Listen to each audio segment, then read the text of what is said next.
మంచిదే. మీరు ఐడెంటిఫికేషన్ చేసి మాకు చెప్తే మాకు మంచిదే. సోషల్ మీడియా మీద కూడా పర్టికులర్గా దీని మీద కూడా చర్యలకి కార్యాచరణ ప్రకటిస్తున్నాం. ఎందుకంటే చాలా అబ్యూజింగ్స్ అనమాట.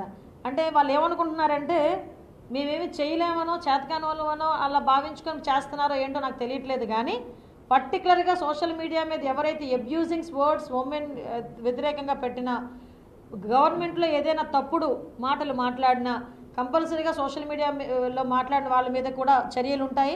దీనికి కూడా స్పెసిఫిక్గా ఒక కార్యాచరణ అన్నది ప్రకటిస్తాం.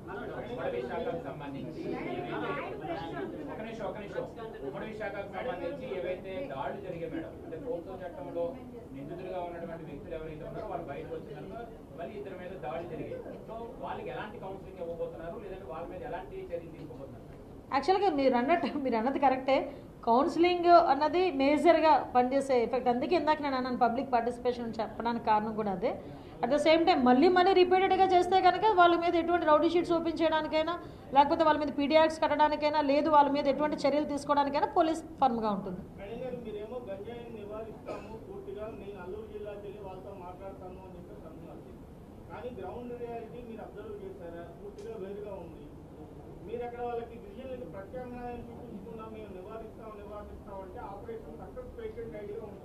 ఎస్ ఎస్ 1 minute మీరు అన్నదానికి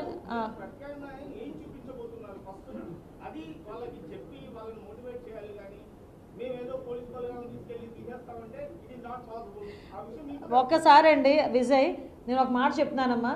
నేను ఎప్పుడు కూడా రూట్లో ఉన్న ప్రాబ్లంకి సొల్యూషన్ ఏంటన్నది ఆలోచిస్తాను. నేనే కాదు, మా department at the same time మా గవర్నమెంట్ కూడా అలాగే ఆలోచిస్తుంది.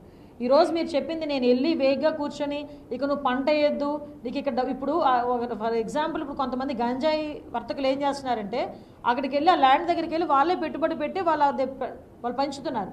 సో వాళ్ళు ఎంతో కొంత డబ్బులు ఇచ్చేసి వాళ్ళు తీసుకొచ్చేస్తున్నారు. సో ఆ డబ్బులే కనుక వాళ్ళకు క్రియేట్ చేస్తే, వెల్త్ క్రియేట్ చేస్తే డెఫినెట్గా వాళ్ళ జోలికి వెళ్ళరు గిరిజనులు. కాబట్టి ఇందాక మీకు మాట చెప్పాను, అగ్రికల్చర్లో కానీ హార్టికల్చర్లో కానీ వాళ్ళకి ప్రత్యామ్నాయ పంటలు ఏర్పాటు చేయడానికి ఇదే సీజన్. కాబట్టి సీడ్ అవైలబిలిటీ ఉండేటట్టుగా కూడా ట్రైబల్ వెల్ఫేర్తోని అగ్రికల్చర్ మినిస్ట్రీస్తోని కూడా మాట్లాడి వాళ్ళకి ఆల్టర్నేటివ్ క్రాప్స్కి కూడా సబ్సిడీ ఇచ్చే విధంగా మేము ఏర్పాటు చేస్తాం. పెట్టుబడి కూడా వాళ్ళకి పెట్టుబడి ఇచ్చి వాళ్ళకి ఆల్టర్నేటివ్ క్రాప్ కూడా మేము ఏర్పాటు చేసే పరిస్థితి. ఎందుకంటే ఐటీడీఏలోని దీని గురించి స్పెషల్గా ఒక ఫండ్ కూడా అలొకేట్ అయి ఉంటుంది. దాన్ని బేస్ చేసుకొని తీసుకుంటాం. లాస్ట్ మీకు అబ్జర్వ్ చేస్తే సెంట్రల్ గవర్నమెంట్ నుంచి వచ్చిన కాఫీని కూడా వీళ్ళు ఆపేశారు. ఇంచుమించు కాఫీ ఆల్టర్నేటివ్ క్రాప్ కింద ఉండేది, ఆపేశారు. కాఫీని కూడా ఆపేశారు. నేనేమంటానంటే టర్మరిక్ మీరు అబ్జర్వ్ చేస్తే అసలు నిజంగా గిరిజనులు పండించుకోవాలి అనుకుంటే కనుక ఇదెక్కడ మన జింజర్ కానీ టర్మరిక్ కానీ చేసుకుంటే, టర్మరిక్ ఆయిల్ ఇంత చిన్న బాటిల్ 5,000 రూపాయలండి. ఒక 6 months క్రాప్ ఉంటుంది టర్మరిక్. ఆ క్రాప్ కనుక వాళ్ళని కొంచెం మనం దానికి సంబంధించి కొంచెం మోటివేట్ చేసి, నేను వెళ్ళేదానికి వెళ్ళి అక్కడ ఫోటోలు తీయించుకోవడానికో లేకపోతే నా బలగాలను చూపించుకోవడానికో నేను వెళ్తానని చెప్పట్లా. కేవలం అక్కడికి వెళ్ళి గిరిజనులతో కూర్చొని వాళ్ళని మోటివేట్ చేయాలి.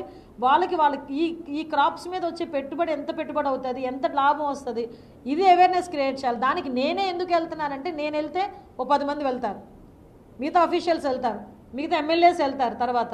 సో ఒక డ్రైవ్ లాగా ఏర్పాటు చేసుకుని వెళ్దామని.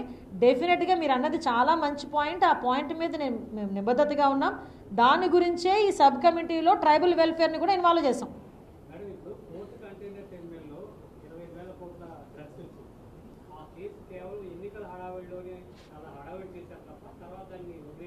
ఏం లేదు, వదలలేదంటే అది ఆల్రెడీ సిబిఐ వాళ్ళ కంట్రోల్లో ఉంది.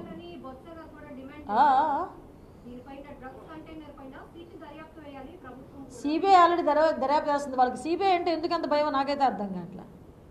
సిబిఐ టేకప్లో ఉంది కదా. మేము తర్వాత కూడా దాని ఇన్ఫర్మేషన్ కూడా తీసుకుంటాం. పబ్లిక్ అడుగుతున్నారు కాబట్టి దాని ఇన్ఫర్మేషన్ కూడా ఎంతవరకు వచ్చిందో తీసుకుంటాం.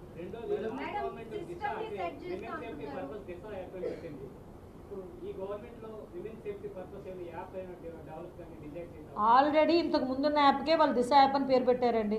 దానికి కూడా మళ్ళీ మహిళా యాప్ అని చెప్పేసి మళ్ళీ మేము కూడా ఒక యాప్ క్రియేట్ చేసాము.